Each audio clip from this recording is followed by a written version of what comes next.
আলহামদুলিল্লাহ আমাদের দুপুরের খাবারে ছিল আজকে এখানে ছিল মুরগি দিয়ে আলু দিয়ে রান্না ছিল আর এখানে ভাজি রান্না ছিল আর কি। আর এখানে ভাত রান্না করা হয়েছে আর এর পাশে ছিল হলো মাছের তরকারি বেগুন দিয়ে।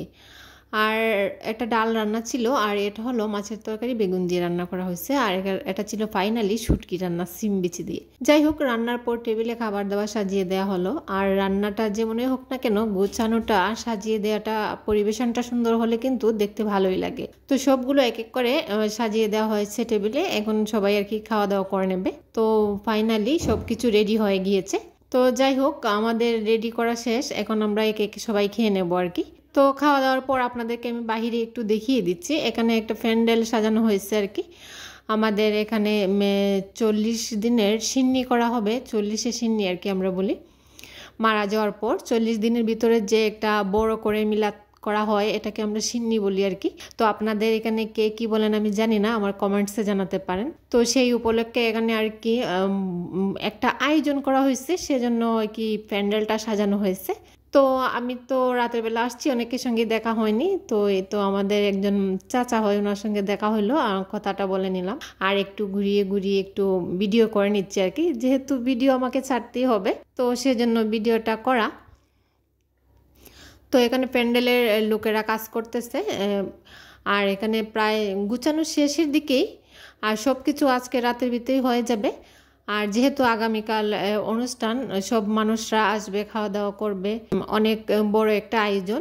তো সেই জন্য আর কি আজকে রাতের ভিতরে সব কিছু কমপ্লিট করে নেওয়া হবে। এখানে প্রায় শেষের দিকে কাজ। এই তো লোকেরা কাজ করে নিচ্ছে, গুছিয়ে নিচ্ছে খুব ভালো করে, দেখতে আসলে সুন্দরই দেখাচ্ছে। তো সবাই একটু দোয়া করবেন, যেহেতু এখন একটু বৃষ্টি হচ্ছে, বৃষ্টি হলে কিন্তু আয়োজনটাই মানে ভালো হবে না। হবে ঠিক আছে, কিন্তু ভালো হবে না আর কি, কাদা মাখা সবখানে খুবই একটা বিশ্রী অবস্থা হয়ে যাবে। সবাই দোয়া করবেন যেন বৃষ্টিটা না আসে, কারণ প্রতিদিনই তো এখন বৃষ্টি হচ্ছে, সেজন্যই আর কি এই কথাটা বলা। তো যাই হোক এদিকে সব গুছানো হয়ে গিয়েছে। আর রান্না বান্নার ভিডিওটা আমি তো আপনাদের মাঝে শেয়ার করবই, যেহেতু আমি রান্নার ব্লগ ভিডিও করে থাকি আর আপনাদের মাঝে শেয়ার করে থাকি। দেখেন এখানে একটা পেঁপে গাছ, কি সুন্দর পেঁপে ধরে আছে গাছের মধ্যে, ভাবলাম যে একটু উঠিয়ে নেই আর কি। নিজেদের হাতে লাগানো পেঁপে গাছ, ফরমালিন মুক্ত পেঁপে, কিন্তু এগুলা খাওয়াও ভালো।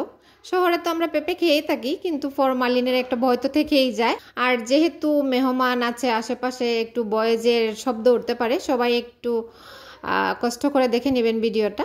তো এই তো প্যান্ডেলের পুরো লুকটাই আমি দেখিয়ে দিচ্ছি, দেখেন।